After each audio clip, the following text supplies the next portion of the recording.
Hello and welcome to the Black Rose Garden. Oh my god, I just noticed my character looks so dumb. It'd be like that, doesn't it?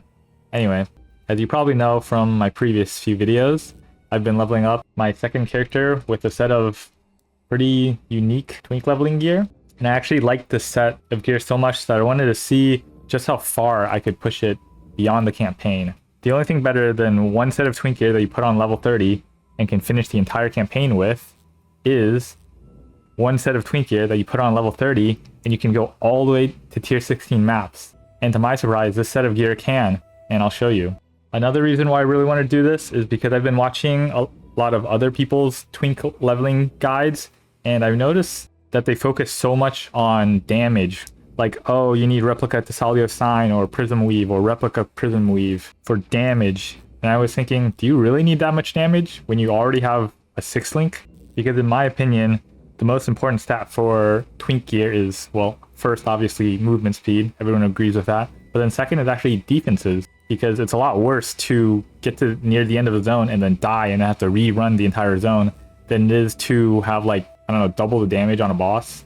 So my setup is a lot tankier than other people's twink leveling setups, and I think the fact that I can run T16 maps just proves that you really don't need that much damage on your gear. Obviously, you want some damage on like weapon and your passive tree, which is why I don't really advocate for like a universal twink leveling build.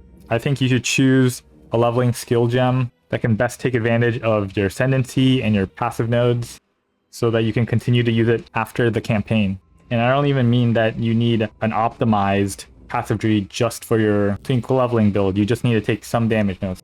So let me show you my passive tree. It's actually mostly built for the build that I'm going to respec into, which is a lightning archmage build. And all I do is take the fire damage nodes that are close by so that I can easily respec into lightning nodes later.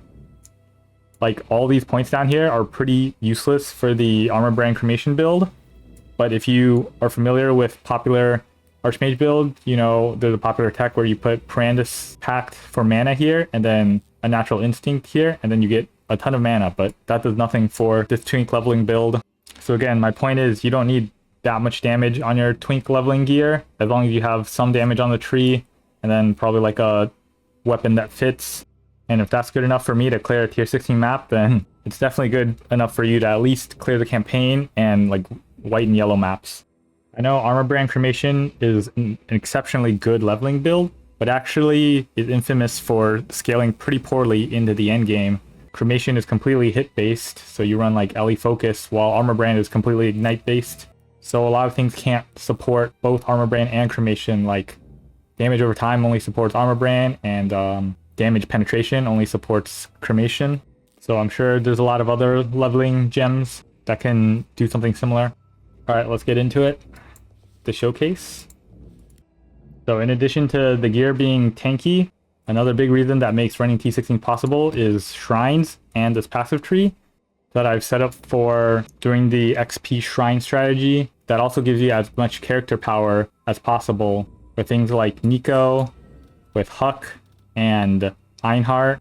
And then the Beyond and Exarch influence is to add additional mobs for more XP. I'll link this tree below in the description. And then we obviously take shrines on the map device with, and we go.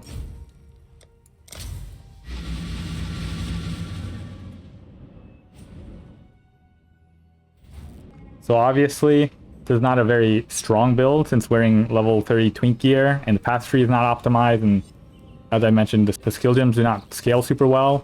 The point is I want to show you that it is doable, which means that white and yellow maps are definitely farmable. And I actually feel pretty safe doing it most of the time. You do obviously die sometimes since it's still evasion based, but like my damage is enough even without shrines. South is not the fastest clear, and you have to play kind of safe.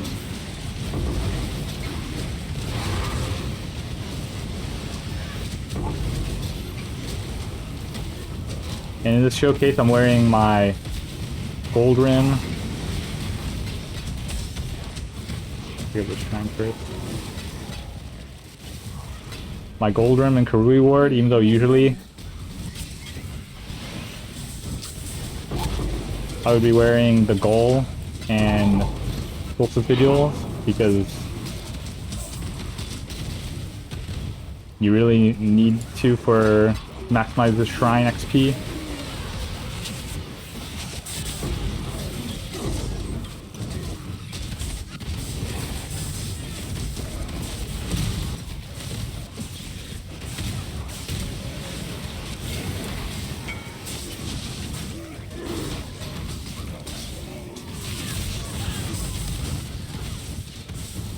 Once you get a bunch of shrine nodes and Nico nodes, you become a lot tankier. Ready, exile? It is time to hunt.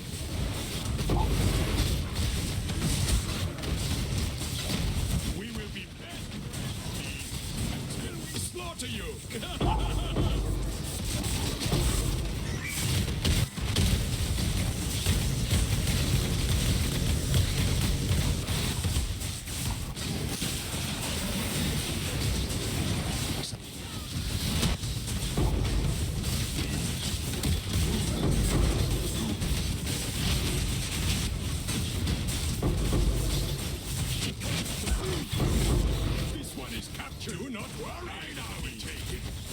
Death Rush is still carrying my sustain.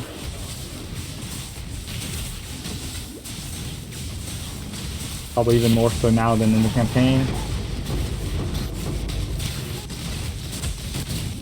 Like right there, I should have died. I recovered like so fast off the Death Rush. Missed the shrine.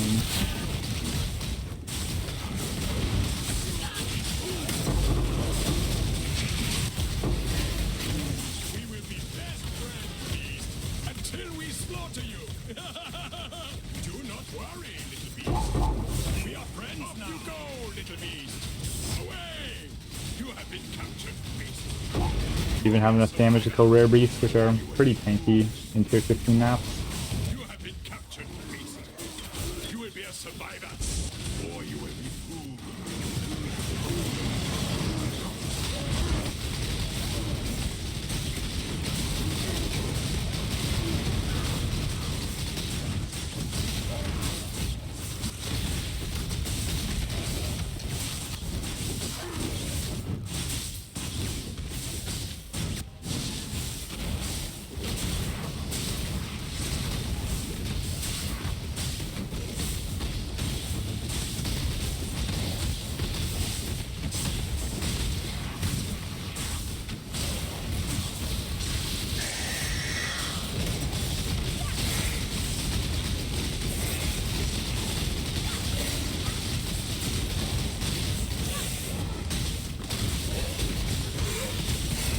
And there you go.